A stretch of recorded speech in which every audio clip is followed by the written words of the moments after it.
Di rumah yang saya tempatin ini memang ada salah satu ruangan yang bingit, dia bilang. Atau kalau bahasa orang sini tuh bilangnya tuh bangunan wingit. Di sebelah kanan saya di pojok, di atas sebuah benda, dan itu benda itu berupa kotak kayu. Itu tuh di situ, Mang. Lagi duduk, Mang. Ya kalau familiarnya disebut kayak kuntilanak lah atau miske gitu, Mang. Makanya di restoran itu tuh yang beberapa kali terjadi hal yang ganjil. Minyak wewangian jenis aroma melati. Sebentar. Nanti ini tak taruh di tengah. Ini hanya sebagai media saja. Berarti nyata ya kalau bangunan kosong itu bisa berdampak ke kehidupan ya? Oh iya, Mang. Panggonan wingit merupakan sebuah mitos yang berkembang di daerah Jawa tentang tempat yang angker dengan jejak tak kasat mata, tersembunyi dalam bayang goib dunia, dihuni oleh jiwa-jiwa yang merana. Keberadaan yang menyimpan rahasia abadi di balik sunyi yang membawa cerita dari masa yang lampau. Adanya panggonan wingit ini menjadi kisah urban legend yang ditayangkan di layar lebar dan bahkan pernah ditemui oleh Mas Nasim.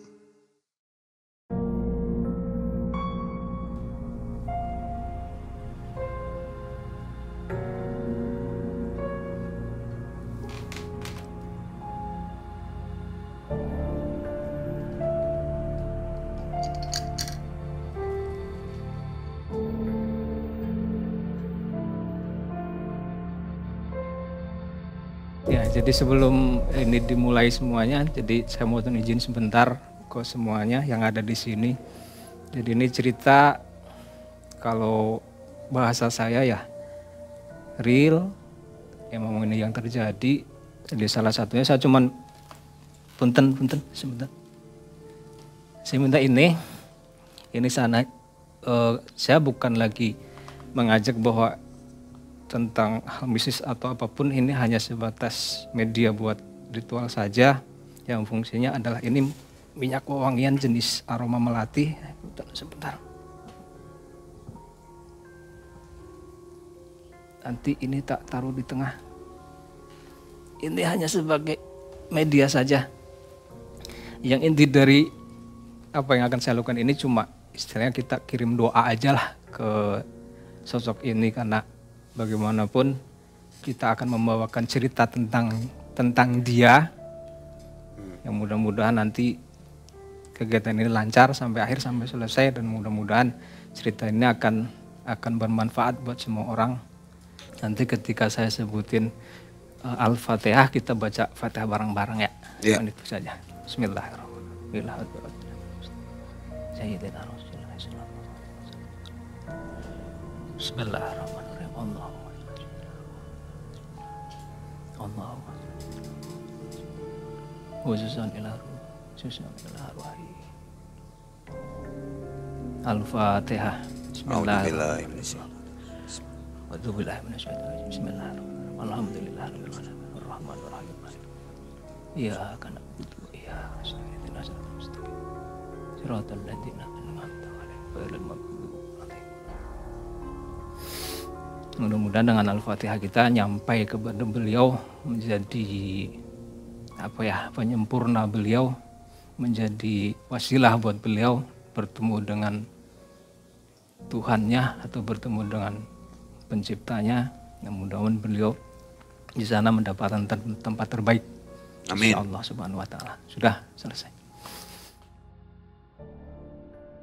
Assalamualaikum warahmatullahi wabarakatuh. Waalaikumsalam warahmatullahi wabarakatuh. Selamat malam sobat Malam Mencekam dimanapun sobat berada.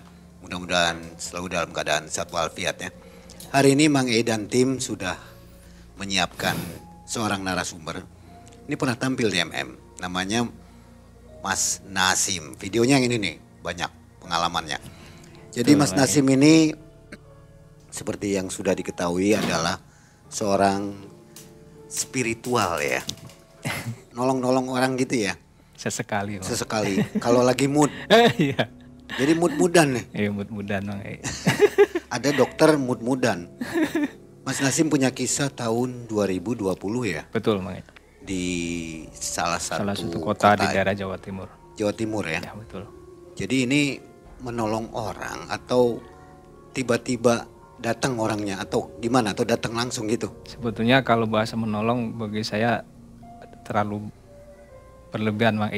Saya ibaratnya tuh bantu aja. Kebetulan bantu aja. Dan si orang ini datang ke tempat saya itu melalui teman saya.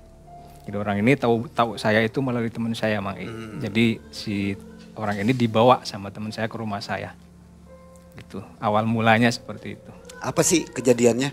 Bangunan yang angker Mang. Bangunan? Ya bangunan yang angker. Lokasi angker gitu? Iya betul. Jadi lokasi angker itu bukan lokasi ya, jadi sesuatu yang kosong lama itu akan menimbulkan energi negatif begitu? Betul. Dan itu pasti? Pasti Mang, hampir dipastikan seperti itu. Jadi ditempati begitu ya? Iya, jadi kayak ibaratnya tuh kayak jadi tempat bersarangnya atau tempat diemnya makhluk-makhluk tertentu. Seperti itu. Jadi ini mirip dengan film Panggonan Wingit nih. Iya, kurang lebih seperti itu. Itu kan serem banget ceritanya ya. Iya, ini juga ya nggak kalah serem Mang. Mirip gitu ya? Kurang lebih seperti itu Mang. Kalau itu kan hotel yang apa namanya? Nggak ditempati. Terbengkalai. Iya. Kalau ini ruangan terbengkalai. Ruangan terbengkalai di sebuah rumah makan Mang. Rumah makan. Rumah makan persisnya. Agak mirip-mirip nih. Oke. Mas Nasim sekarang apa aktivitasnya? Masih seperti yang dulu Mang berkutat dengan membersihkan motor orang. Membersihkan motor orang. Cuci motor Mang. Kirain dijual gitu ya. Cuci motor sama sol sepatu sama biasa masih tetap kerajinan kayu bambu. Oke. Nah Sobat Malam Mencekam, jangan kemana-mana, jangan skip videonya. Ini kisahnya sangat wingit, sangat angker ya. Betul. Untuk pelajaran kita semua. Jadi ada ruang kosong di sebuah rumah, hati-hati. Betul. Malam Mencekam, semakin malam semakin mencekam. Ini dia Mas Nasim.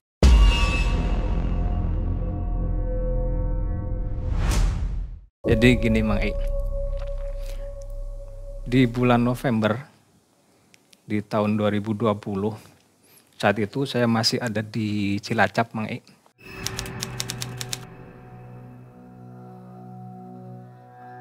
Suatu hari jam 4 sorean waktu itu saya masih ingat betul. Saya lagi duduk sendirian ngopi sambil ngerokok. Tiba-tiba HP saya ada yang menghubungi Mang. Dan nomornya saya sangat hafal betul karena itu nomor dari salah satu sahabat atau teman akrab saya. Setelah saya angkat, biasa basa-basi teman lama ya. Memang udah lama gak ketemu gitu. Hey bro, apa kabar? Gitu kan.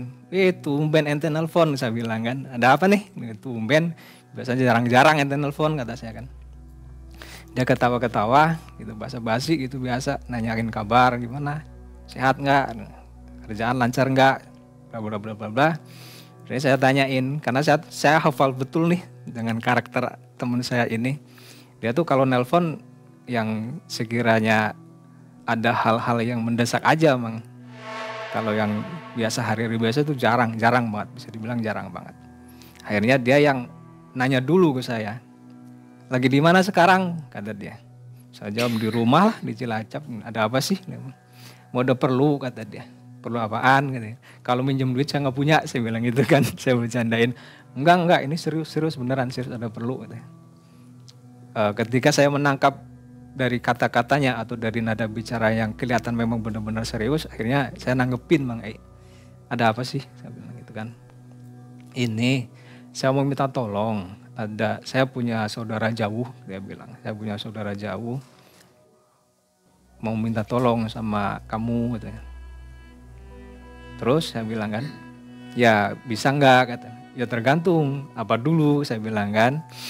Ya inilah, mau konsultasi, mau ada sesuatu yang harus dikonsulkan, gitu. Tentang apa, saya bilang kan. Ada, katanya. Terus saya bilang gini, udah aja bawa ke sini, saya bilang kan. Bawa aja ke sini biar ketemu langsung, biar enak ngobrolnya.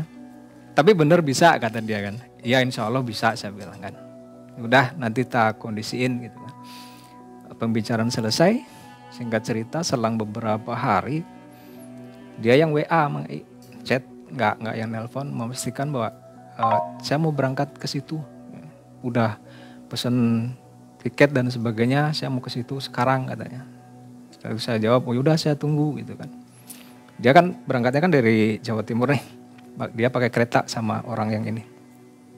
Perjalanan perkiraan pakai kereta waktu itu sekitar 7 atau 8 jam karena lumayan jauh Mang.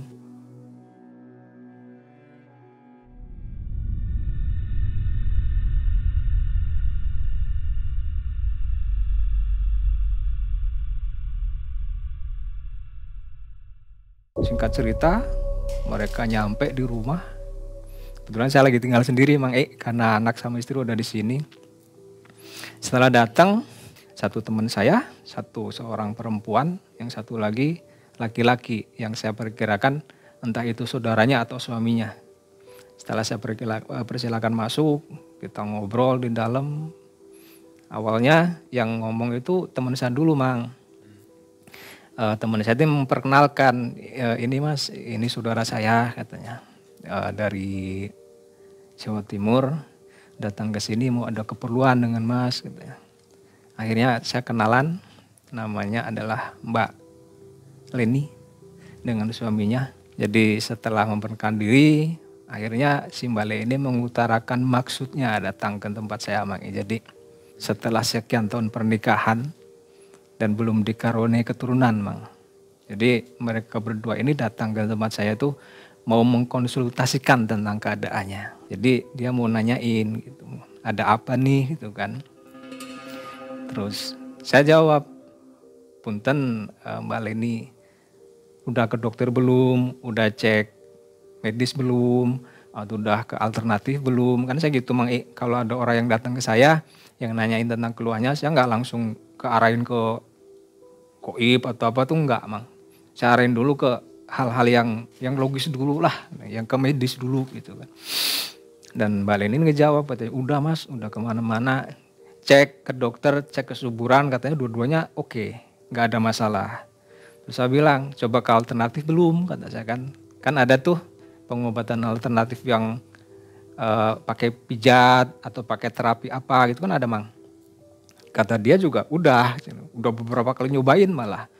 Yang katanya tuh udah capek lah, udah beberapa kali yang kesana bahkan keluar kota. Bahkan katanya pernah diajak sama suaminya untuk pergi ke Singapura Mang. Kebetulan Mbak Leni ini kenal sama teman saya ini, direkomendasiin sama teman saya ini untuk datang ke saya. Akhirnya setelah menceritakan semuanya, saya bilang sama Mbak Leni ini, ya ini maaf ya Mbak, maaf. Saya bukan orang pinter, saya bukan paranormal, saya juga bukan dukun. Saya cuma bisa bantu Mbak dengan doa. Dan itu pun nggak cuma saya sendiri, nanti ya kita doa bareng-bareng gitu kan.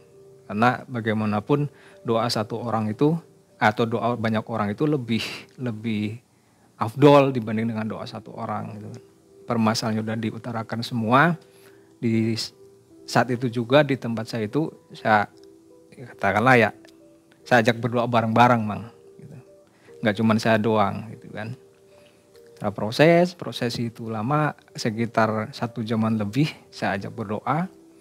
Akhirnya saya ada kayak ngelihat hal yang ganjil Mang. Hal yang ganjil itu maksudnya ada something atau ada sesuatu di rahimnya. Kayak apa ya, kayak ada yang ganggu gitulah. Kelihatannya seperti apa sih? Jadi di rahimnya tuh ada kayak hitam terus kayak yang hidup Mang. Hitam tapi kayak yang hidup di rahimnya. Embrio gitu? Kayak semacam embrio tapi itu bukan embrio. Kayak parasit tapi bukan parasit secara fisik, bukan. Itu apa ya, boleh dibilang hal goib yang menutupi si rahim tersebut. Makanya sekian lama tuh si ini nggak bisa membuahi. Ada sel telur berapapun masuk tuh nggak bisa membuahi karena diganggu si sel telur ini sama yang hitam ini. Nah saya ritualin, aja doa bareng-bareng. Setelah selesai ritual, saya bilang sama Mbak Leni, Mbak ini punten maaf. Memang iya kalau secara medis, secara alternatif memang udah nggak ada hasilnya. Ternyata memang seperti itu adanya saya sampaikan. Cuman saya masih kepikiran atau masih tersita perhatian saya pada ada sesuatu nih, Mang. Cuman saya waktu saat itu belum berani untuk ngomongin secara gamblang, belum. Karena pertama saya jaga mentalnya, kedua saya belum bisa memastikan, Mang. Gitu. Cuman saya bilang gitu, saya sampaikan gitu aja. Pokoknya ada yang nutupin gitu, Mbak. Makanya tadi saya ajak berdoa bareng, alhamdulillah ini sudah terbuka sekarang. Mudah-mudahan nanti kedepannya lancar, mudah-mudahan kedepannya nanti akan mendapatkan hasil, saya bilang. Saya ngobrol-ngobrol lagi, selesai mereka berpamitan pulang. Pulangnya juga langsung ke Jawa Timur, Mang. Karena nggak mau nginep katanya, karena di sana si Mbak Leni ini juga ninggalin usaha. Nah sebelum ini pulang, sempat si suaminya ini yang kayak mau ngomong sesuatu, tapi kayak yang maju mundur gitu, Mang. Kayak yang ragu gitu kan. Bisik-bisik sama suaminya, saya sama istrinya, sama Mbak Leni, katanya. Manggilnya agak kekinian ya orang zaman. Katanya, kenapa nggak disamin sekalian aja ke Mas Nasim? Nanti aja, kata istrinya. Tapi saya agak denger, Mang. Saya agak dengar. Terus saya nanya, ada apa, Mas? Enggak, Mas, mau ada yang disampaikan lagi, tapi kata istri saya nanti aja, katanya. Ya kalau mau disampaikan sekarang aja, nggak apa-apa ngomong di sini gitu kan. Terus sedikit memberikan informasi bahwa di tempat usahanya tuh ada hal-hal yang janggal gitu dia bilang. Tapi hanya sebatas itu aja, Mang. Karena menurut istrinya nanti dulu aja. Menurut istrinya nih, satu ini aja dulu, kan ini udah clear, udah selesai, baru nanti ke yang itu, kata istrinya. Saya juga nggak bisa maksain kan ya, karena memang kemauannya dia seperti itu, ya udah, saya bilang. Akhirnya mereka berpamitan pulang. Saya juga nggak sempat nganterin ke stasiun waktu itu, cuma dari rumah aja. Mereka kembali naik taksi online. Singkat cerita, selang beberapa bulan, tiba-tiba teman saya ini nelpon lagi ke Mang saya, Mang. Nelpon lagi. Begitu saya angkat, nada bicaranya nih kayak yang gugup, kayak yang apa ya, kayak nervous gitu, Mang. Bro, lagi di mana sekarang? Di rumah. Ada apa sih? Kelihatannya kayak yang panik gitu. Oh, ini mau, aduh, ada apa ya? Ada ini, mau minta tolong lagi. Gimana? Bisa ya enggak ya? Kamu di mana sekarang gitu kan? Di rumah, saya bilang. Kenapa? Gitu. Ngomong yang jelas, ngomongnya jangan gagap-gagap gitu. Saya kan bingung jadinya ntar. Udah, saya langsung mencuru ke situ. Loh, kamu dari Jawa Timur mau ke sini? Enggak, kebetulan saya lagi ada katanya. Teman saya ini kebetulan lagi ada di telepon sama si Mbak Leni, pada akhirnya ketahuan gitu kan. Ada apa? Udah nanti tungguin. Nanti saya ceritanya di situ aja. Saya belum bisa sekarang. Tanpa dia ketahui, saya ini udah ada di sini, Mang. Udah di Cirebon waktu itu. Dia dari meluncur ke Cilacap. Begitu sampai Cilacap, dia nelpon lagi. Udah ada sampai rumah nih. Udah sampai rumah saya yang di Cilacap. Kamu di mana? Kok rumah tak gedor-gedor, nggak keluar-keluar, sepi, nggak ada orang, katanya. Loh, kamu di mana? Saya bilang, di Cilacap. Di rumah kamu lah, di Cilacap. Gimana sih? Agak kesel dia kan. Capek mungkin ya. Capek jauh-jauh, dia panik. Dia sampai rumah nggak ada orang, nggak ada siapapun gitu kan. Akhirnya saya bilang, lah kamu nggak nanyain dulu saya di rumah di mana? Kamu juga nggak nanyain kan? Makanya saya juga nggak bilang. Emang kamu di mana, katanya? Saya di Cirebon gitu. Ya udah lah, saya langsung meluncur ke situ sekarang. Kamu mau pakai apa? Gitu bilang kan. Udah nanti saya cari tahu gimana caranya sampai ke situ gitu kan. Saya nggak tahu dia caranya gimana atau dia pakai apa. Yang tiba-tiba itu kan nelfon ke saya kan posisi kan pagi tuh, pagi sekitar jam 9-an lah. Yang jam 4 sore, Bang, udah nyampe sini. Nih teman saya nih. Sebut saja Budi ya namanya. Si Budi ini udah nyampe sini, udah sampai Cirebon. Tak kasih Sherlock gitu kan. Sherlock nyampe di rumah. Udah yang kelihatan capek banget, kasihan gitu kan. Tapi sampai sininya tuh dia pakai mobil, Mang. Pakai mobil pribadi. Saya bilang, "Kamu beneran dari terus ke sini. Ya beneran lah, emang bohong nyatanya sampai sini.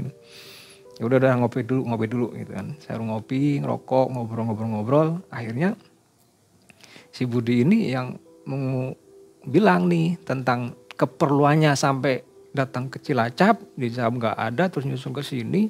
Si Budi bilang, si Mbak Leni lagi ada masalah gitu kan. Masalah apaan lagi saya bilang kan. Kan kemarin udah itu yang masalah itunya udah tentang rahimnya kan udah selesai, tinggal nunggu aja, sabar aja. Enggak, ini ada lagi. Ini lumayan gawat. Gawat gimana ya? Dia bercerita, Mang. Bercerita tentang Mbak Leni yang di sana di Jawa Timur ini kan punya usaha, Mang. Usaha rumah makan nih, Mbak Leni nih. Nggak tahu kenapa, nggak tahu sejarahnya, nggak tahu ceritanya. Si Mbak Leni ini ngalamin hal-hal yang ganjil, hal-hal yang janggal atau kayak semacam teror lah, Mang. Dan terornya itu bukan teror yang dari manusia, bukan. Ya teror goib lah intinya lah. Di usahanya, di tempat rumah makannya, termasuk di kehidupan pribadinya, Mang. Itu teman saya menyampaikan seperti itu.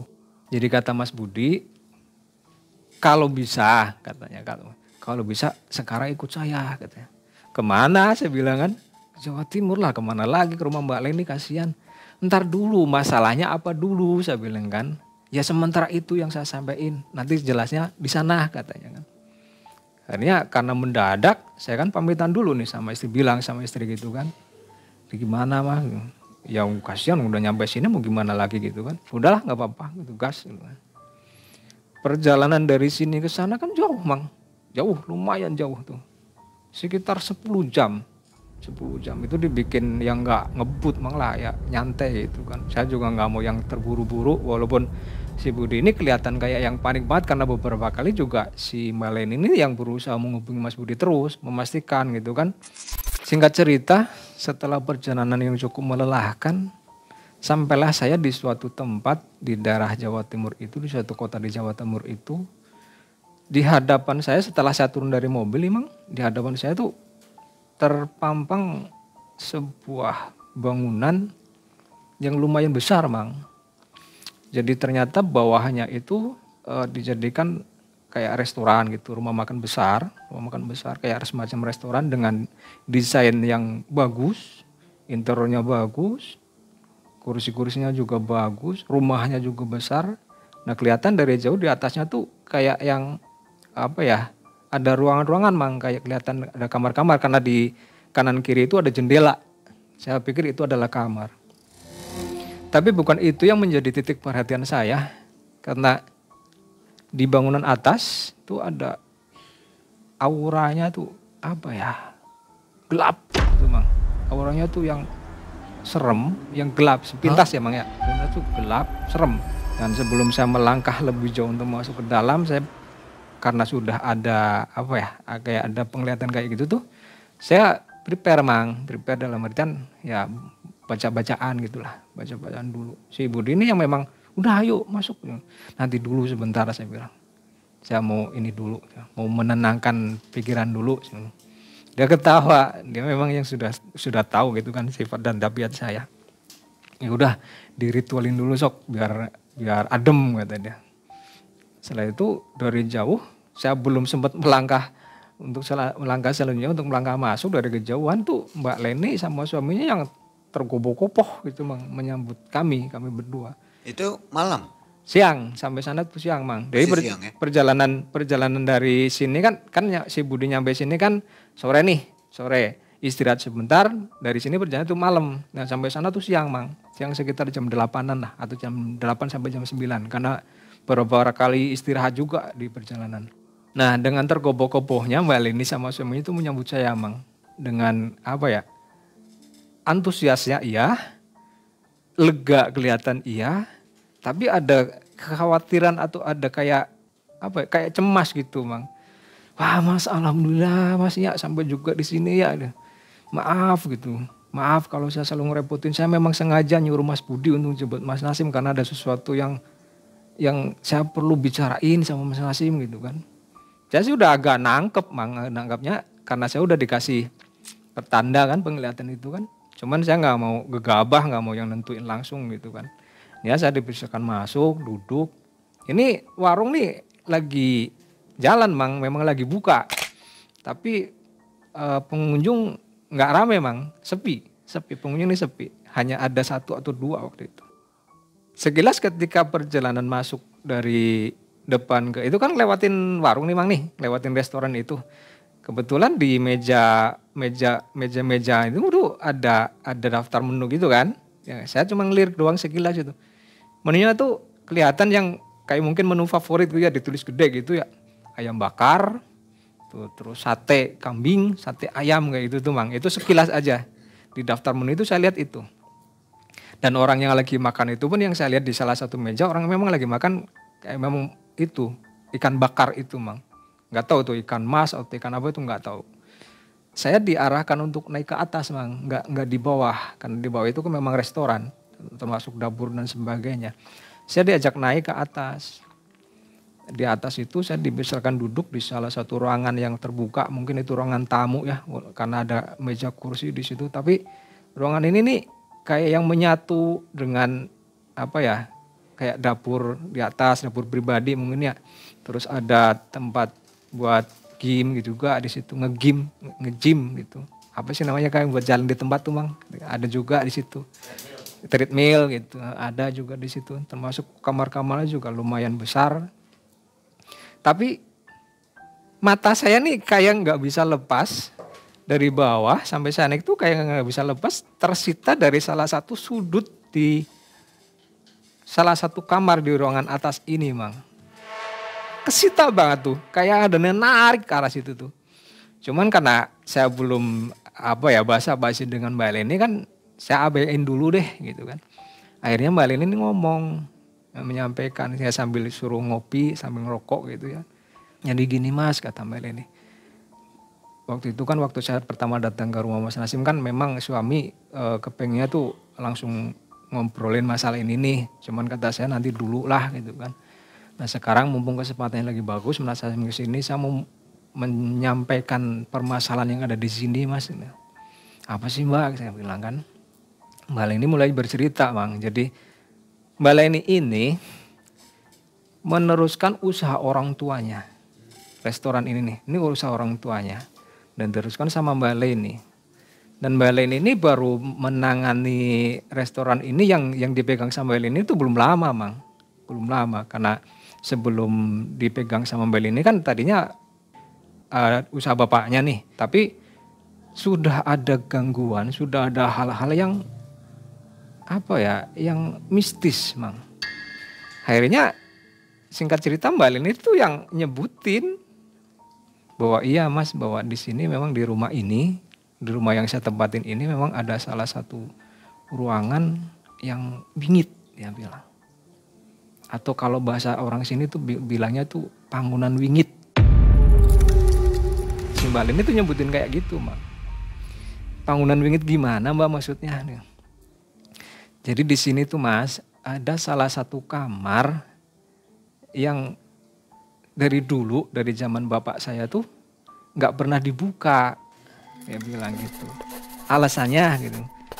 Saya kurang tahu persis Mas, cuman saya diwanti-wanti sama bapak waktu itu katanya kamar ini jangan dibuka ya, itu pesan bapak. Tapi karena saya kepengen memfungsikan seluruh ruangan yang ada di sini nih.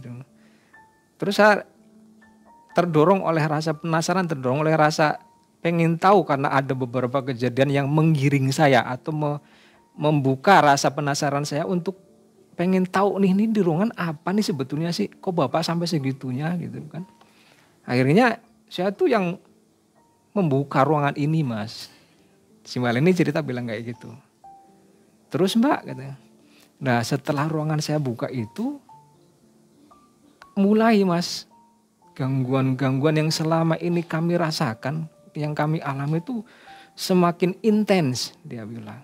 Bahkan nih Mang ya menurut penjelasan dari Mbak Leni ini, setelah Mbak Leni ini membuka kamar, selang beberapa saat salah satu karyawannya perempuan itu tiba-tiba kesurupan Mang. Kesurupan. ngeracuk, ngomong nggak jelas. Kesurupan kayak gitu tuh, wah teriak gitu. Tapi sambil ngomong, ngucapin hal-hal yang nggak jelas, Mang. Nggak jelas, bukan nggak jelas suaranya, tapi omongannya tuh nggak yang kesana kemari gitu, nggak jelas. Tapi ada salah satu kalimat atau ada salah satu kata-kata yang Mbak Leni cerna yang menurut Mbak Leni itu dengar secara jelas bahwa kamu akan merasakan akibat dari kesalahanmu. Nih yang kesurupan karyawan ini bilang kayak gitu, Mang. Pakai bahasa apa itu? Itu pakai bahasa Jawa, Mang. Seperti apa? Nah, bilangnya gini, kowe wani-wani nemen buka ruangan kui. Kan wis dipeseni ojo dibuka. Tapi wani-wanen buka. Delengo, sira bakalan ngalami hal-hal kang ora bener. Itu cara bahasa Jawanya, kurang lebihnya seperti itu, Mang.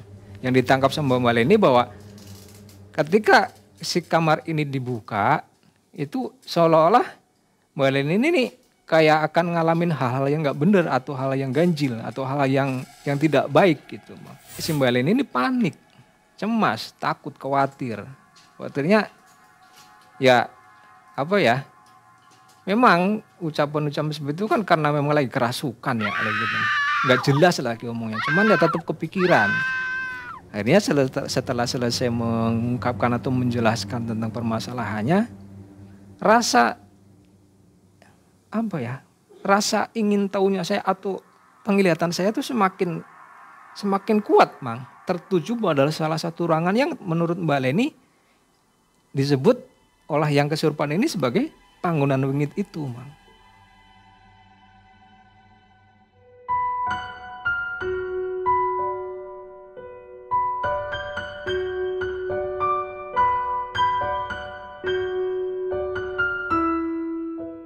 Akhirnya saya minta izin nih sama Mbak Leni nih, Mbak, maaf, ruangan itu kok kayak yang ada sesuatu ya, gitu.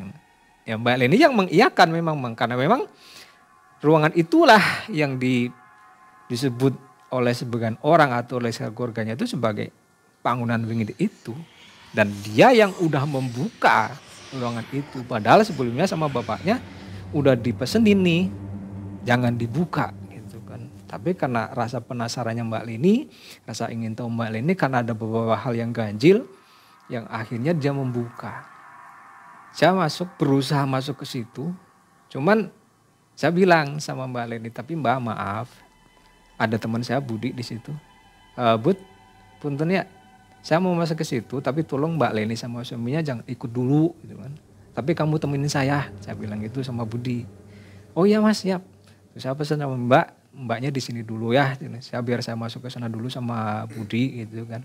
Nanti kalau setelah saya selesai dari sana baru deh saya kasih tahu. Karena saya mau mencari tahu dulu nih ada apa sih sebetulnya di ruangan itu gitu kan. Mbak Leni itu belum menceritakan banyak, Mang, tentang apa-apa yang di dalam kamar itu. Akhirnya saya berdua sama Mas Budi waktu itu masuk ke situ. Begitu saya pintu terbuka, Mang, barulah terbuka semuanya. Secara aura terbuka, secara fisik kamar itu juga terbuka dengan segala isi di dalamnya. Dan ternyata di dalamnya tuh luar biasa, Mang.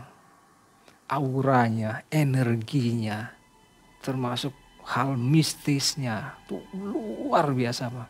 Budi merasakan nggak? Budi merasakan, tapi dia yang kurang kayak ibaratnya kalau peso tuh kurang tajam. Dia tuh hanya, saya tanya kan, apa yang kamu rasain, Bud? Merinding, Mas. Jadi ruangan itu sebenarnya kosong ya? Kosong, cuma ada beberapa barang yang memang tergeletak di situ, yang sudah lama banget kayak gak disentuh. Karena udah berdebu dan ada apa ya namanya? Ada rumah laba-laba kayak gitu tuh. Terus ada lemari juga di situ, ada, Bang. Jadi ruangan itu tuh apa ya? Ada aura kemarahan di situ. Ada aura kesedihan yang luar biasa di situ. Dan ada aura tragis di situ, Mang. Itu saya belum melihat secara fisik loh ya ke sekeliling, hanya baru berdiri dan masuk 2 langkah dari pintu itu tuh. Itu udah keluar semua, Mang. Udah apa ya? Hawa-hawanya, aura-auranya. Jadi seolah-olah kamar itu tuh kayak lagi menceritakan peristiwa apa yang terjadi di situ, Mang. saya lagi-lagi saya prepare, saya berdoa dulu, pembacaan dulu. Setelah menguasai keadaan, baru tuh saya mulai mengedarkan pandangan saya, Mang. Dari satu titik. Dari keseluruhan yang ada di kamar, di ruangan itu tuh, saya mendapati ada beberapa hal yang memang ganjil. Yang pertama adalah adanya kayak di tembok itu kayak dicoret pakai tangan, Mang. Kayak jari kayak gitu tuh. Kayak dicoret gitu. Tapi merah. Si bekas tangan ini merah, bekas merah. Dan mulai itu tercium aromanya. Ada aroma amis yang udah lama, Mang, kayak darah yang udah lama tuh, udah mulai kecium tuh.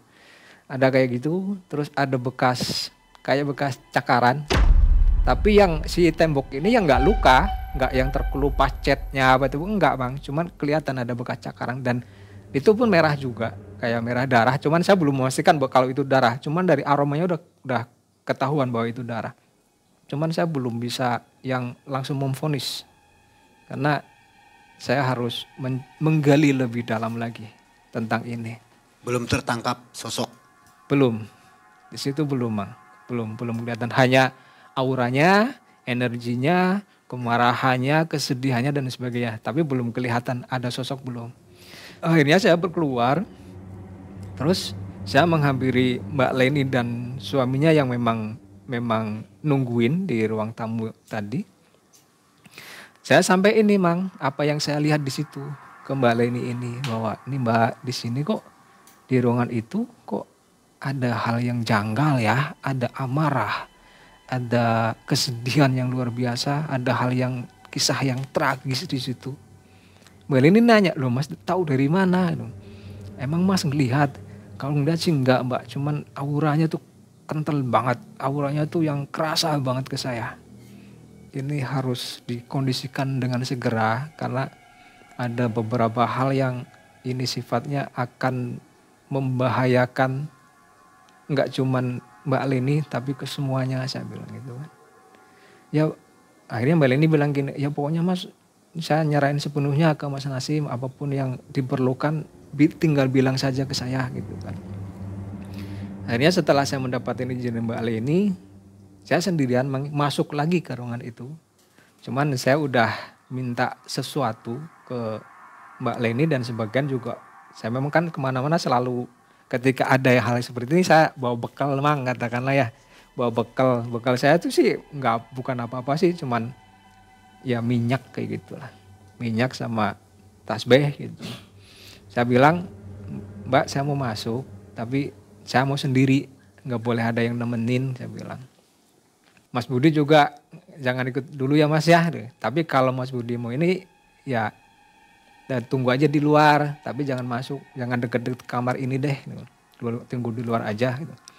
Akhirnya Mas Budi ini yang memang pada akhirnya nggak ikut. Dia bertiga aja tuh ngobrol nemenin Mbak Leni sama suaminya.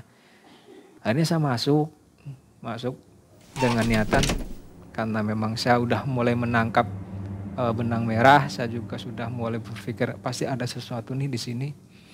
Sebelum memulai ritual katakanlah, saya duduk bersila, saya mulai bacaan, mulai baca sholawat dan sebagainya.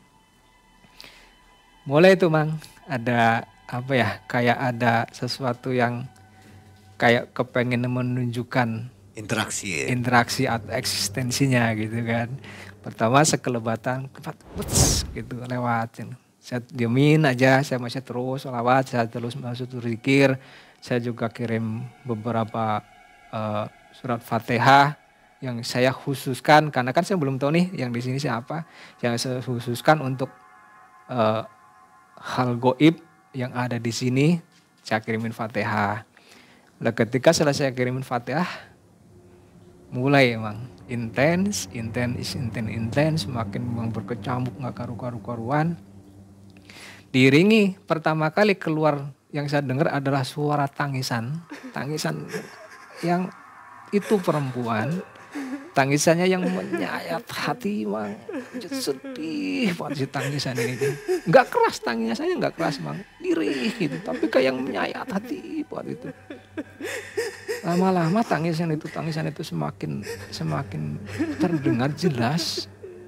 Muncullah di satu sudut ruangan itu, tepat di hadapan saya sebelah kanan.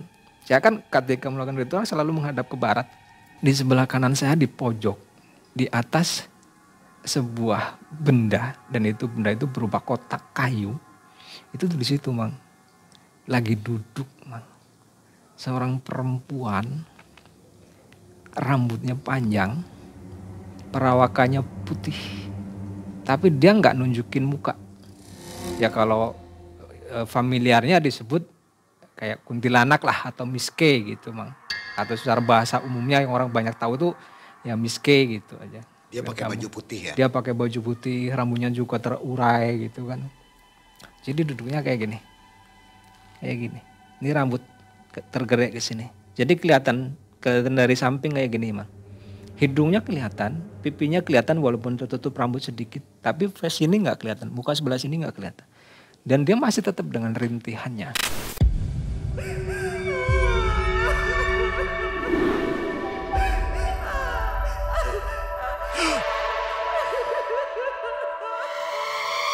Akhirnya saya pikir, oh ini nih.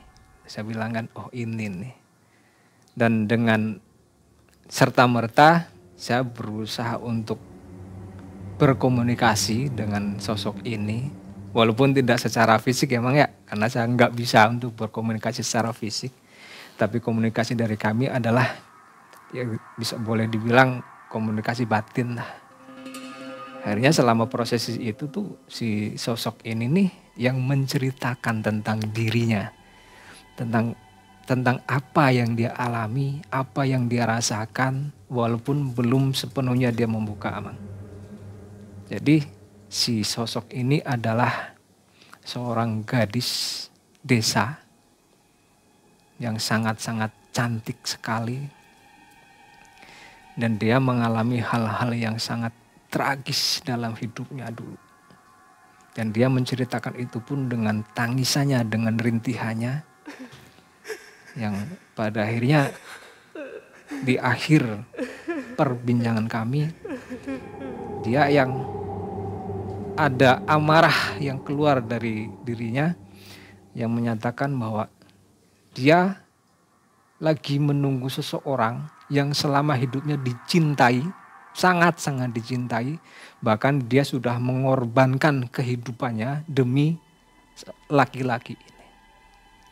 Dan dia mau menuntut, apa ya bahasanya, menuntut balas atas apa yang dia alami. Bukan janji ya? Bukan janji.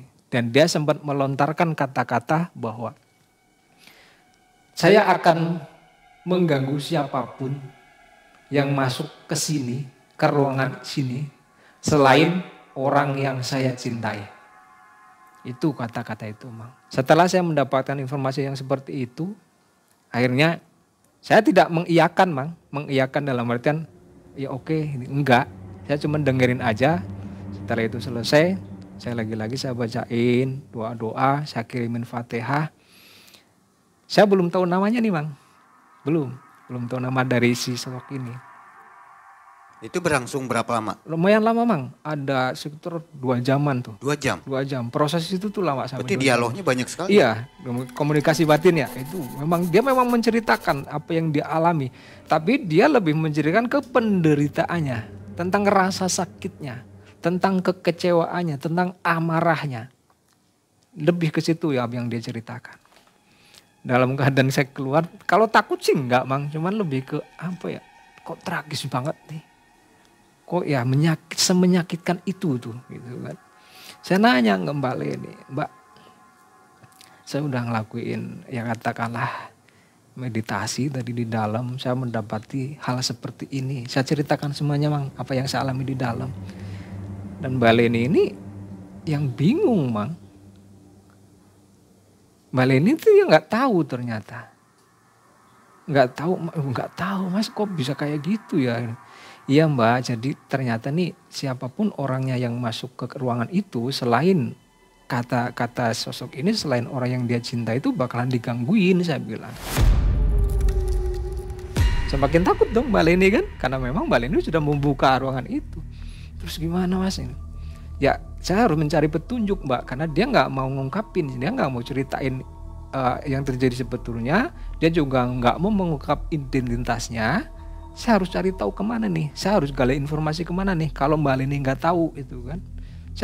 Sampai saya katakanlah saya paksa Mbak Leni ini, coba Mbak ceritain ada apa nih sebetulnya. Setahu yang Mbak Leni deh, nggak usah yang sampai yang mendetil gitu, nggak. Setahu Mbak Leni deh ada apa nih sebetulnya. Dulu ketika Bapak meninggal ini ada kejadian apa? Dan Mbak Leni yang kekeh nggak tahu. Karena Mbak Leni tidak memberikan informasi apapun ke saya, akhirnya kami mencari petunjuk Mang. Tiba-tiba Mbak Leni teringat sesuatu Mang. Kata Mbak Leni, Mas, saya kok jadi inget ya gitu. Apa Mbak? Di ruangan itu kalau nggak salah ada sebuah kotak yang itu di situ tuh kayak punya barang-barang pribadi Bapak. Dalam hati, oh petunjuk nih mungkin ya dalam hati gitu. Di mana Mbak? Ya itu di ruangan yang tadi Mas masuk katanya. Di pojok. Ternyata barang yang dimaksud sama Mbak Leni adalah tempat yang tadi dipakai buat duduk dari si makhluk ini. Akhirnya saya buka kotak itu. Lumayan agak susah karena kotak ini nih udah digembok, walaupun gemboknya pakai kecil dan kuncinya udah nggak ada Mang, kata Mbak Leni. Akhirnya dipaksa bongkar kan, pakai linggis kayak gitu. Saya dibantu sama Mas Budi, karena ini Mas Budi ikut. Tapi suami sama Mbak Leni tetap saya nggak bolehin ikut. Kalau orang tuanya ini udah lama meninggalnya? Udah Mang, udah lama memang. Si Mang Lotanya meninggal udah lama. Kedua-duanya? Ya, dua-duanya. Nah, ketika saya membuka kotak tersebut, didapatilah sebuah kayak buku catatan gitu. Buku catatan, terus ada beberapa barang-barang yang lain, termasuk ada topi dan sebagainya. Tapi yang menyita perhatian saya adalah buku itu, Mang. Buku saya buka satu persatu, ternyata buku itu tuh buku yang kayak semacam diari lah tentang kesehariannya dari orang tuanya Mbak Leni ini, atau kita sebut Pak Bagas namanya. Dari diari ini saya mendapatkan sebuah nama yang namanya itu adalah anak buah kepercayaan dari Pak Bagas, orang tuanya Mbak Leni ini. Kita sebut saja Pak Joko namanya. Jadi Pak Joko ini di buku tersebut disebutkan bahwa Pak Joko ini adalah tangan kanan dari Pak Bagas. Nah, orang yang memang dipercaya sama Pak Bagas ini. Setelah saya mendapatkan nama itu, saya keluar kembali dengan Mas Budi. Saya nanya sama Mbak Leni, Mbak, saya dapat petunjuk atau dapat satu nama. Ini ada namanya Mas Joko. Kenal nggak? Setelah diingat-ingat sama Mbak Leni, oh ya Mas kenal katanya. Siapa nih Pak Joko ini? Jadi Pak Joko ini dulu tuh orang kepercayaannya Papa gitu kan. Terus sekarang ada di mana Pak Joko ini? Ada Mas, masih di kota ini. Terus kira-kira jauh nggak dari sini? Atau dia masih ada nggak? Saya bilang gitu kan. Karena ini kan bayangan saya Pak Joko ini kan paling tidak seumuran dengan ayahnya atau bapaknya Mbak Leni gitu. Kata Mbak Leni, ada Mas, masih ada orangnya. Dan deket kok, nggak jauh dari sini. Kalau misalnya kita ke sana bisa nggak Mbak? Ya bisa Mas, emang ada apa gitu kan. Ya saya mau cari tahu tentang hal ini dengan Pak Joko ini. Kira-kira bisa dianterin nggak ke sana? Oh ya Mas, ayo bareng-bareng katanya. Saya ikut gitu. Saya juga kepengin tahu gitu kan. Oh ya sudah, ayo berangkat bareng-bareng. Akhirnya kami berangkat berempat waktu itu. Saya, Mas Budi, Mbak Leni dan suaminya menuju ke rumahnya Pak Joko ini. Perjalanan sekitar setengah jam dari rumahnya Mbak Leni ke rumah Pak Joko ini. Dan memang jalan besar, jadi yang nggak terlalu lama gitu. Rumahnya memang rumah yang masih rumah zaman dahulu, rumah Pak Joko ini. Tapi yang tidak terlalu masuk ke dalam. Setelah sampai di rumah Pak Joko, yang menggedor-gedor rumahnya adalah Mas Budi. Dari dalam, setelah sekian kali menggedor pintu, mengetok pintu, keluarlah seorang pria muda, kisaran umur 30 atau 35. Sinten nggih gitu. Kata orang ini, siapa ya gitu. Mas Budi yang nyaut, kulo Mas gitu. Kulo sinten, Mas Budi gitu. Terus membuka pintu, ada apa ya Mas ini? Dia pakai bahasa Jawa, leres niki daleme Pak Joko gitu. Bener ini rumahnya Pak Joko gitu. Oh nggih leres gitu. Oh iya bener gitu. Terus Pak Mas Budi nanyain, Pak Jokonya ada Mas gitu. Ada Mas, ada ya. Ada perlu apa ya katanya. Mau nanya-nanya dulu sebentar ya. Mangkeriin katanya. Masnya dari mana gitu kan. Akhirnya Mas Budi ngenalin tuh Mang. Ini Pak saya dari mau ada keperluan dengan Pak Joko, mau ada yang kami tanyakan. Ini kebetulan Mbak Leni namanya sama suaminya. Mbak Leni ini adalah putri dari Pak Bagas. Sebelum selesai Mas Budi ngomong, si Mas ini langsung nyaut Mang. Oh ya benar ya. Ya ada sebentar sekedap nggih gitu kan. Sebentar ya gitu. Akhirnya Mas ini masuk. Ketika masuk selang beberapa saat keluar Mas ini menopang seorang laki-laki yang sudah berumur Mang. Kisaran umur sekitar 70-an lebih lah. Udah tua, cuman fisik masih yang kelihatan belum ini banget, tapi jalannya tuh udah dibantu sama anaknya. Dari jauhan kelihatan yang terkejut, reaksi dari Pak yang mungkin ini Pak Joko terkejut sambil kayak yang menahan sesuatu Mang dari memang mukanya ini. Tapi setelah melihat ke Mbak Leni, seketika raut wajahnya yang berubah total Mang. Ada kekhawatiran, ada ketakutan, dan ada kayak semacam orang yang gelisah yang sangat luar biasa. Tapi karena memang beliau ini sudah yang sepuh, akhirnya Mas Budi ini menjelaskan maksud kedatangan kami. Reaksi dari Pak Joki ini yang takut, iya, khawatir kelihatan banget. Bahkan lebih terkesan kayak nggak mau nanggepin Mang. Akhirnya setelah saya lihat kok kayak nggak ada respon gitu ya, saya inisiatif langsung. Saya deketin Pak Joko ini, saya duduk di sampingnya, saya pegang bahunya. Sambil saya juga ya sedikit-sedikit bacaan gitu ya, baca sholawatan kayak gitu. Saya ngomong sama Pak Joko ini, Pak nuwun sewu gitu. Maaf Pak, nama saya Nasim, saya dari Cilacap. Nah datang jauh-jauh ke sini ke rumah Bapak, ke rumah panjenengan, mau ada perlu. Akhirnya mulai respon Mang si Pak Joko ini ke saya. Enek perlu apa? Bahasanya seperti itu Mang. Enek perlu apa? Ada perlu apa? Saya mau nanyain sesuatu Pak ke Bapak. Saya mau mencari tahu informasi tentang cerita dari bapaknya Mbak Leni ini. Dulunya tuh ada peristiwa apa yang pada akhirnya saya mendapati di rumahnya Mbak Leni ini kok ada salah satu kamar atau ada salah satu ruangan yang disebut Panggonan Wingit ini. Ada hal yang sangat-sangat saya pengen tahu Pak. Ketika saya menyebutkan Panggonan Wingit itu Mang, si Pak Joko tuh seketika langsung bereaksi dengan tidak terduga Mang. Terduganya gini, ojo disebut-sebut, lagi-lagi tuh, ojo disebut-sebut. Pak Joko bilang kayak gitu.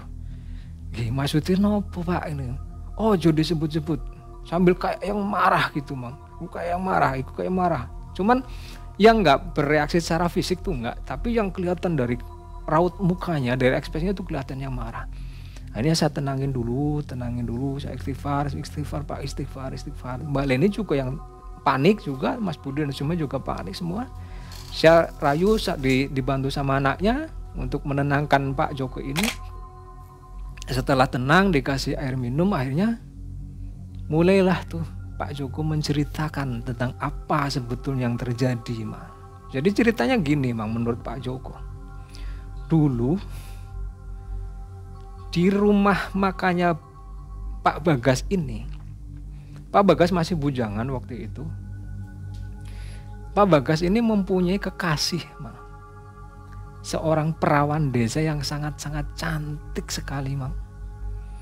Yang saat itu sampai mengorbankan dirinya untuk bisa bersatu dengan Pak Bagas. Karena menurut ceritanya Pak Joko, si gadis ini atau perawan desa ini yang sebut saja namanya Gendis. Si Gendis ini tidak direstui oleh orang tuanya, Mang, ketika mau melakukan pernikahan dengan Pak Bagas. Tapi karena rasa cintanya yang begitu besar kepada Pak Bagas, akhirnya Gendis ini yang memaksakan diri untuk ikut dengan Pak Bagas. Nah, sama Pak Bagas, karena memang saat itu Pak Bagasnya sudah dalam kondisi mapan, Pak Bagas yang memang bisa menjanjikan ke Gendis ini bahwa nanti kamu akan tak nikahin, kamu gak usah khawatir, nanti kamu tak nikahin. Begitu janji Pak Bagas kepada Gendis ini. Lah karena tidak direstui oleh orang tuanya, akhirnya si Gendis ini dibawa pergi, Mang, sama Pak Bagas ke rumah makan tersebut. Tinggallah di situ si Gendis ini sama Pak Bagas. Mereka belum bernikah, Mang, tapi sudah tinggal di situ. Tapi enggak yang tinggal satu ruangan, enggak katanya. Jadi si Gendis ini dikasih kamar tertentu. Nah, Pak Bagasnya di kamar yang lain, tapi udah di situ bareng. Dan si Gendis ini juga ikut membantu restoran ini. Karena saking cintanya Pak Bagas dengan Gendis, akhirnya Pak Bagas kepengen katakanlah memberikan kebahagiaan buat Gendis ini. Ceritanya waktu itu Pak Bagas ini ada keperluan ke Jakarta untuk membeli sesuatu kebutuhan rumah makannya. Sekalian kata Pak Bagas waktu itu, sekalian aja mau nyari sesuatu lah buat Gendis ini. Berangkatlah Pak Bagas ini ke Jakarta. Sendirian waktu itu, Mang. Nah, ketika sendirian, si restoran ini dikelola oleh Pak Joko dan anak buahnya. Gendis juga nggak ikut karena Gendis ini memang ikut membantu restoran tersebut. Pak Bagas pamitan, saya mau ke Jakarta, mau nyari keperluan buat restoran, saya mau sekalian mau nyari sesuatu buat kamu. Pamit Pak Bagas sama Gendis waktu itu. Akhirnya berangkat Pak Bagas ke Jakarta. Sampai di Jakarta ternyata, Mang, jadi Pak Bagas ini mengalami kecelakaan hebat. Pak Bagas ini hilang ingatan atau amnesia, Mang. Yang mengakibatkan Pak Bagas ini celaka adalah Pak Bagas ini ditabrak, Mang, dari belakang sampai Pak Bagas ini terpental ke aspal dan terbenturlah kepalanya. Tapi bagusnya adalah yang menabrak ini yang bertanggung jawab, Mang. Penabrak ini pada akhirnya membawa Pak Bagas ini ke rumah sakit. Setelah dirawat beberapa hari di rumah sakit, akhirnya Pak Bagas ini sembuh secara fisik. Tapi ketika Pak Bagas ini tersadar, dia yang lupa akan dirinya. Ditanya, kamu siapa, kamu dari mana, nggak tahu, Mang, nggak ingat sama sekali. Akhirnya karena merasa bersalah, si yang nabrak ini akhirnya membawa Pak Bagas pulang ke rumahnya. Karena Pak yang menabrak ini tidak mendapatkan informasi apapun tentang Pak Bagas waktu itu. Ini dibawa pulang, kebetulan di rumah orang yang menabrak ini mempunyai anak gadis, Mang. Anak gadis, karena rasa ibanya, karena rasa bersalahnya, akhirnya si bapak ini yang menjodohkan Pak Bagas dengan anak gadisnya, Mang. Karena ya tidak mendapatkan informasi identitas apapun, karena saat itu kan nggak yang kayak sekarang, Mang. Karena ini kan udah lama kejadiannya. Nah, setelah diselesai, dia langsungkan acara pernikahan. Singkat cerita, selang beberapa bulan, karena Pak Bagas ini kan nggak pulang-pulang nih, otomatis yang di Jawa Timur ini kan Pak Joko dan anak buahnya termasuk Gendis ini kan nyari-nyari, Mang, Pak Bagas kok nggak pulang-pulang gitu kan. Setelah sekian bulan kok nggak pulang-pulang, setelah ditunggu kok nggak pulang-pulang gitu. Itu kan belum ada alat komunikasi, emang ya, kejadiannya kan lama nih. Setelah menunggu sekian lama, akhirnya si Gendis ini yang mulai ada pikiran nggak tenang, kepengen mencari tahu keberadaan dari Pak Bagas. Akhirnya Gendis ngajak Pak Joko waktu itu berangkatlah nyusul ke Jakarta berbekal alamat yang ditinggalkan oleh Pak Bagas. Karena Pak Bagas ini memang sebelum berangkat ke Jakarta berpamitan sama Pak Gendis, kepengen beli sesuatu keperluan untuk restoran dan pengen membeli hadiah, katakan buat Gendis. Berbekal dari alamat itu Pak Joko sama Gendis ini berangkat ke Jakarta waktu itu, Mang. Singkat cerita sampai di sana, sampai ke alamat yang dituju ini nggak ada, Mang. Tidak mendapati Pak Bagas ini. Akhirnya bingung mau nyari kemana, ketemulah dengan salah satu saudara dari Pak Bagas. Kata saudara Pak Bagas ini ngasih tahu sama Gendis sama Pak Joko ini, katanya Pak Bagas ini sudah berkeluarga, Mang. Tidak tahu gimana ceritanya, pada akhirnya ketahuan nih salah satu saudari dari Pak Bagas ini mendapati Pak Bagas sudah nikah, udah punya istri. Disampaikanlah cerita tersebut ke Gendis sama ke Pak Joko. Setelah mendapat informasi tersebut, mereka Gendis sama Pak Joko ini langsung menuju alamat yang dimaksud oleh saudaranya Pak Bagas ini. Bener aja, Mang, setelah sampai di alamat yang dikasih tahu itu, didapatilah Pak Bagas di situ. Bahagia dong Gendis dong, bahagia yang sangat-sangat bahagia karena orang yang dicintainya yang setelah sekian bulan bahkan setahun lebih itu nggak pulang-pulang ketemu dia. Tapi yang aneh, Pak Bagas ini nggak mengenali Gendis lagi, Mang.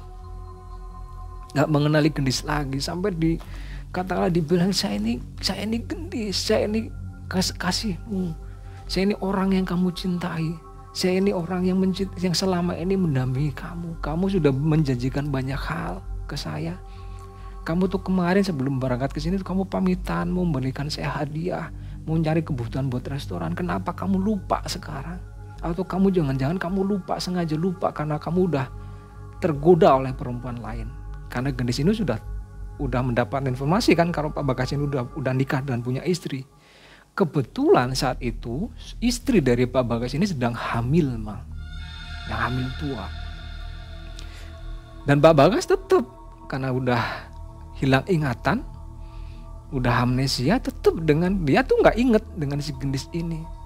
Sekeras apapun usaha Gendis untuk mengingatkan dan dibantu dengan Pak Joko, Pak Bagas tetap nggak inget, Mang. Bahkan sampai keluarga dari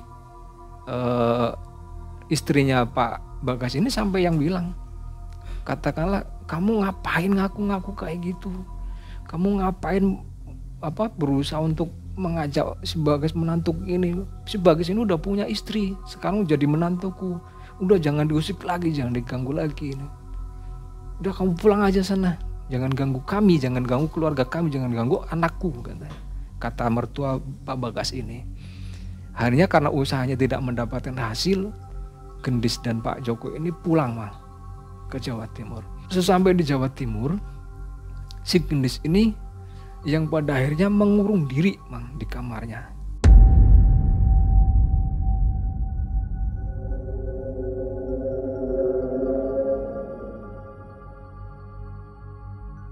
Ini masih cerita dari Pak Joko ya, Mang ya. Jadi sampai di Jawa Timur, si Gendis ini yang padanya mengurung diri, Mang, di kamarnya atau di bangunan wingit tersebut. Mengurung diri setelah sekian lama ngurung diri yang nggak keluar sesekali aja dalam keadaan yang mulai depresi dan mulai yang nggak karu-karuan kondisinya. Pak Joko ini yang dengan telatennya yang nemenin aja, Mang, di situ. Nemenin aja di situ. Pak Joko yang tetap mengoperasikan restoran walaupun nggak yang istilah nggak secara benar karena harus sana sini lah ngurusin Gendis, ngurusin restoran. Pada akhirnya yang terbagi pikiran dari Pak Joko ini. Si Gendis yang semakin keadaannya semakin parah. Akhirnya si Gendis ini yang mengakhiri hidupnya, Mang. Dengan cara tapi sebelum si Gendis melakukan ini sempat terdengar oleh Pak Joko ini, si Gendis ini mengucapkan kayak semacam kata-kata umpatan atau kata-kata kutukan, Mang. Kata-kata kutukannya adalah seperti ini. Wis tak kandhani, ojo ono sing buka kamar iki, rasakno akibate. Itu kata-kata dari Gendis, Mang. Yang kurang lebih adalah bahwa sudah tak bilangin, jangan pernah ada yang buka kamar ini atau ruangan ini. Rasain nanti akibatnya. Kurang lebihnya seperti itu, Mang. Sampai akhirnya si Gendis ini tuh diri dan didapati oleh Pak Joko ini pada akhirnya. Setelah mendapati si Gendis meninggal dengan cara seperti itu, Pak Joko pun yang sedihnya luar biasa, sedih yang sangat, termasuk juga bingung harus gimana. Di kamar itu ya? Di kamar itu, di kamar itu. Ya.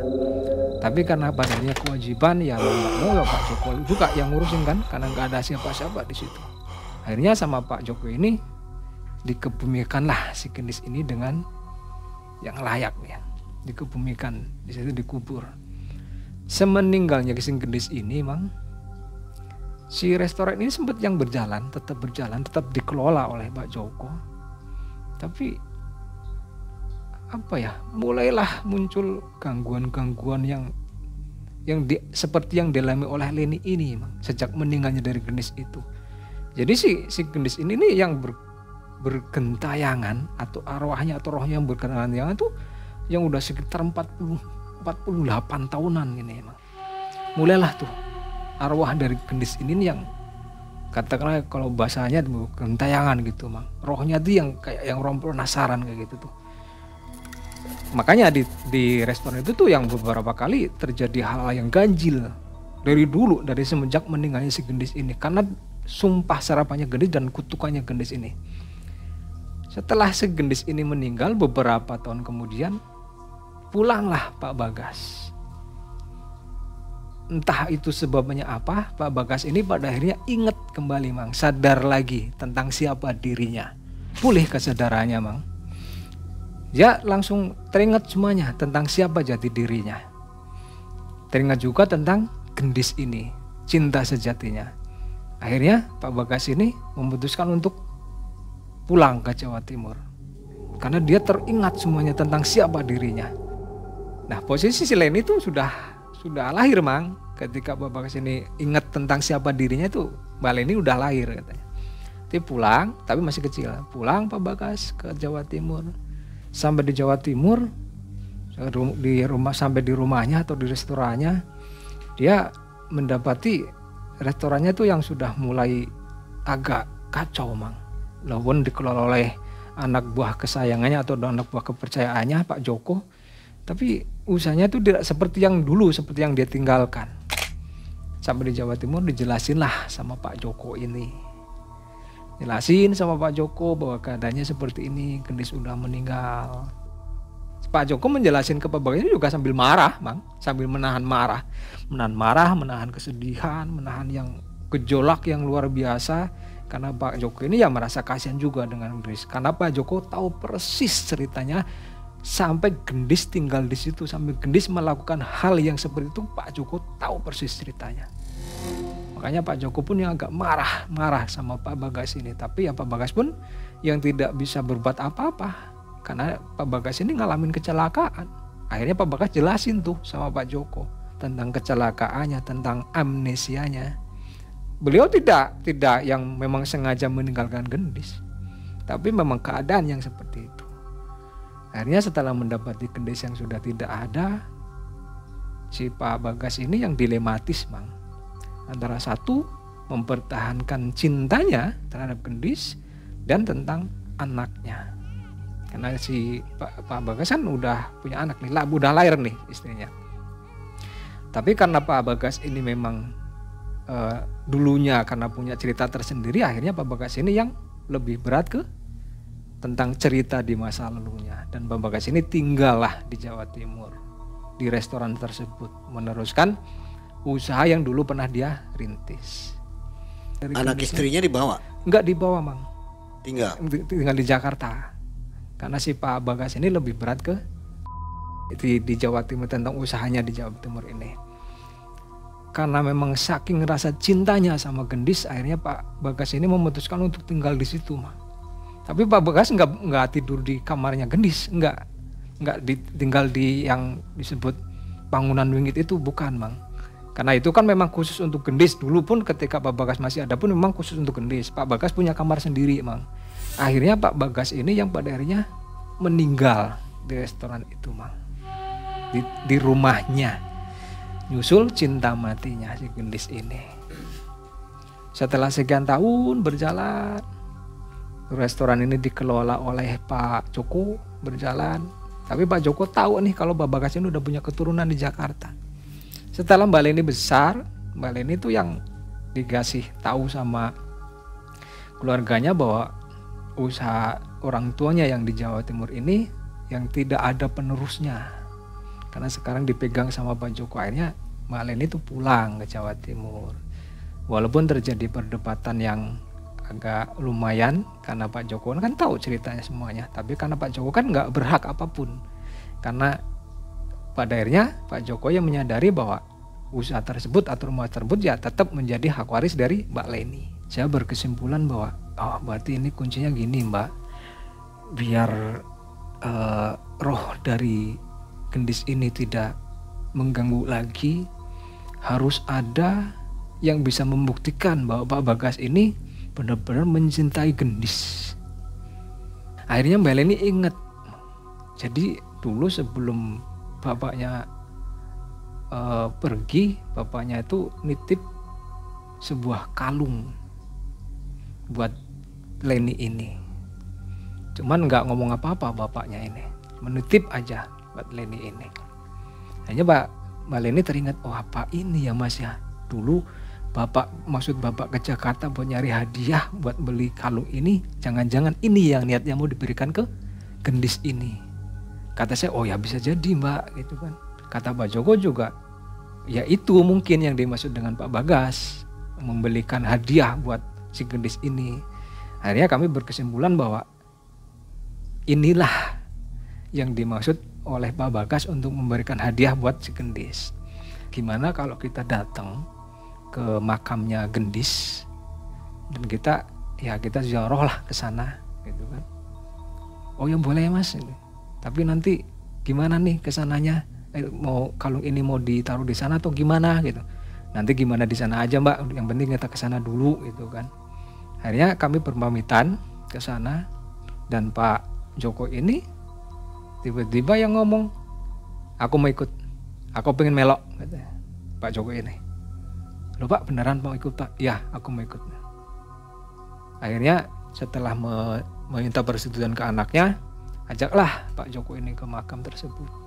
Sampainya di makam, nggak begitu jauh dari rumah Pak Joko, ketemulah makam dari Pak Bagas ini.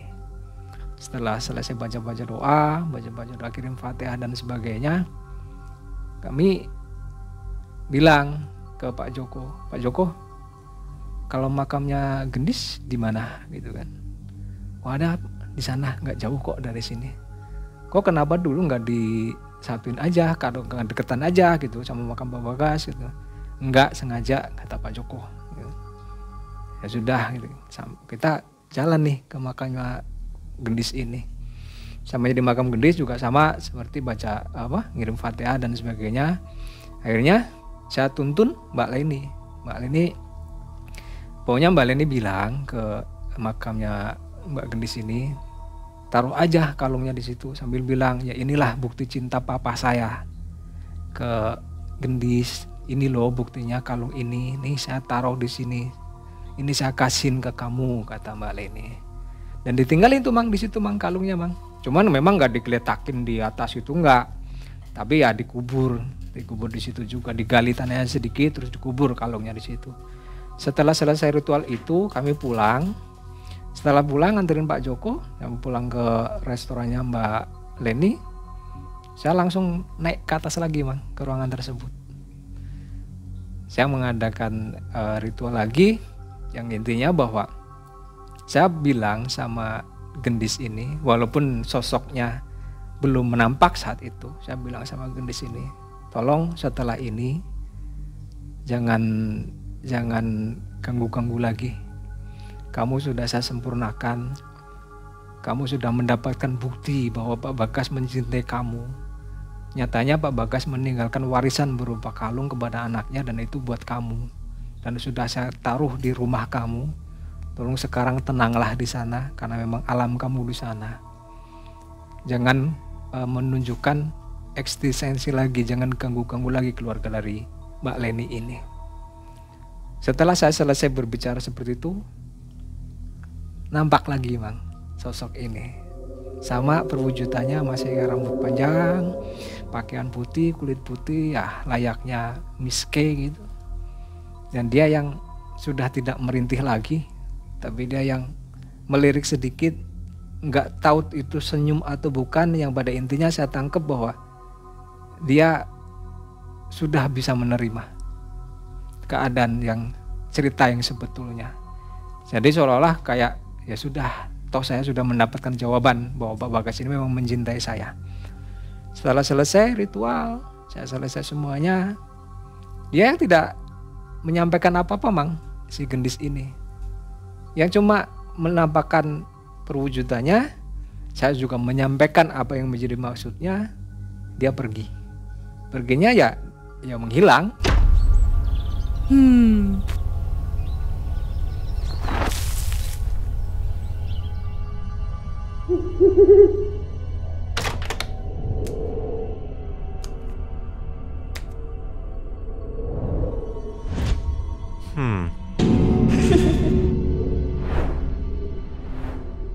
Seketika aura di situ yang tadinya ada amarahan dan sebagainya tuh seketika tuh yang adem gitu Mang. Damai gitu, kayak tenang biasa gitu, nggak ada yang hawa panas atau aroma-aroma dan itu nggak ada. Berarti nyata ya kalau bangunan kosong itu bisa berdampak ke kehidupan ya. Oh iya Mang, sangat berdampak. Apalagi ini dipakai apa namanya? Sebagai tempat untuk melakukan. Kalau kosong saja nggak ada kejadian, itu gimana?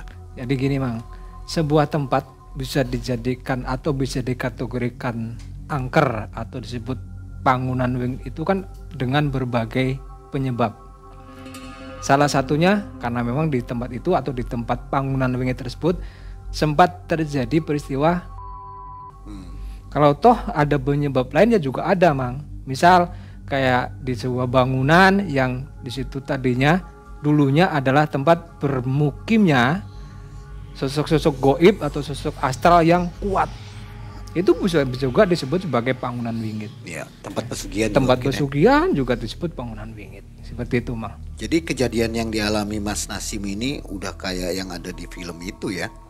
Tahun lalu saya nonton film Panggonan Wingit 1. Oh iya Mang, ya. Di bioskop. Iya betul. Sampai nontonnya aja saya merinding nih. Iya betul. Terngiang-ngiang gitu.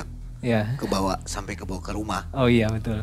Iya. Mas Nasim udah nonton juga kan Panggonan Wingit 1? Kebetulan sudah nonton Mang, yang 1 Mang. Yang kebetulan. Waktu itu saya juga nonton sama istri juga. Di mana? Di sebuah bioskop di sini. Oh, di mall pasti ya. Di mall besar. Oke. Ini bakal ada film yang kedua Mas Nasim. Iya. Panggonan Wingit 2. Iya. Kali ini ngangkat tentang apartemen angker S. Wah, pakai inisial S di Surabaya. Oke. Ini bakal tayang tanggal 25 Desember 2024. Selamat datang di apartemen kami yang dihuni hanya lantai 1 sampai 5 saja. Lantai 6 tidak dipasarkan? Lantai itu banyak kerusakan. Takutnya berbahaya jadi kami tutup dan dilarang untuk masuk.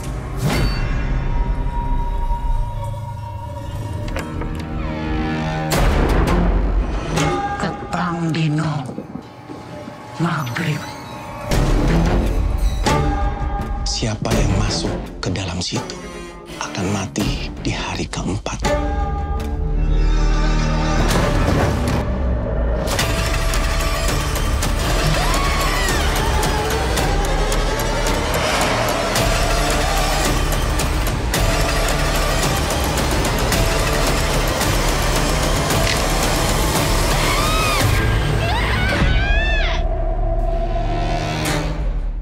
Ya mudah-mudahan nanti kita bisa berangkat bareng ya. Oke siap Mang, siap.